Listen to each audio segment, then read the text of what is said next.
The next part of this sample test has me combining expressions after I find how to pull out a perfect square from each of them. So when I look at 54, I'm going to start at 49. It doesn't go in evenly. 36 does not go in evenly. 25 does not go in evenly. 16 does not go in evenly. 9 does go in evenly. Specifically, 9 times 6 gets me to 54. So I can call this the root of 9 times the root of 6. Ideally, if I get the first part done correctly, I can kind of use that as a clue. What's going to be left over is this 6, and I can see if dividing the second thing by that 6 leaves me with a perfect square. In this case, 24 divided by 6 gives me 4, which is a perfect square. So this breaks down into root of 4, root of 6. The first part is the perfect square that can come out. Root of 9 is 3, in this case root 6. Root of 4 is 2, root 6. 3x plus 2x equals 5x. 3 root 6 plus 2 root 6 equals 5 roots of 6 as a final answer. In number 11, when I look at 160, I'm going to start by trying to put in 144. Doesn't work. 121 doesn't work. 100 doesn't work. 81 doesn't work. 64 doesn't work. 49 doesn't work. 36 doesn't work. 25 doesn't work. 16 does. So again, what I'm doing is I'm taking that sheet that you absolutely can have out in front of you during the test that lists all the perfect squares. I'm saying 160 is where my starting point is, so I look for the one that's 160 or less, and I keep trying to divide, working my way up to the list until I get one that works.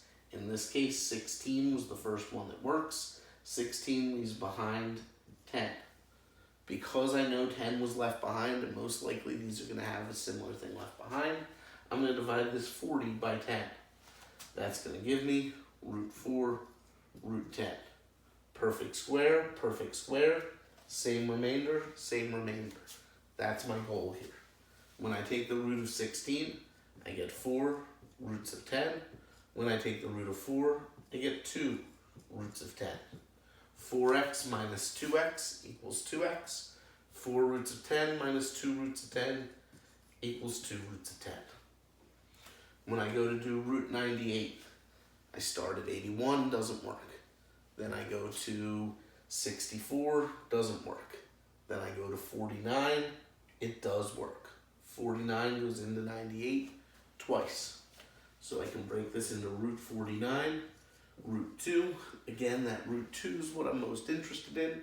When I divide this 200 by 2, I get a perfect square. 100 is on my list. When I divide this 18 by 2, I get a perfect square. 9 is on my list. So by going through the process for the first one, I can identify what the proper remainder is, which makes it easier to do the next two.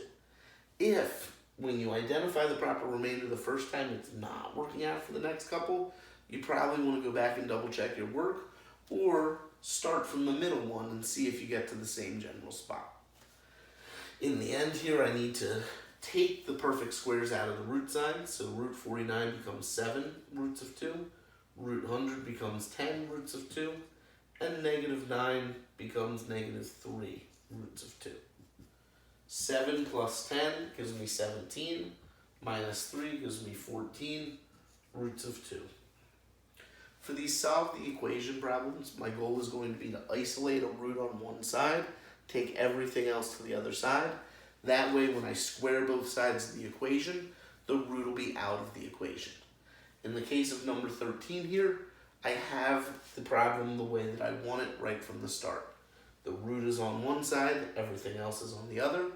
We can use the inverse operation squaring to say if I square this side and I square this side, then on this side, the square and the square root go away, and I'm just left with x plus 2. On this side, 3 times itself gives me 9. That allows me to solve by doing minus 2 here, and getting a final answer of x equals 7. Again, Again, the key is only a root on one side, everything else to the other side. Number 14 is a much more difficult problem.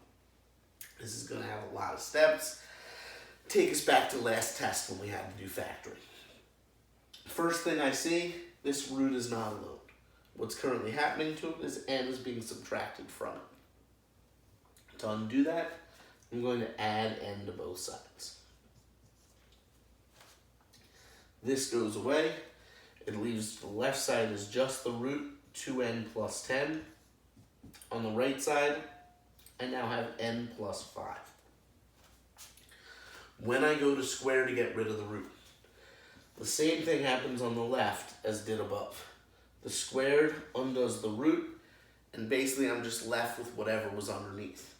But on the right side, it's not as simple as it was.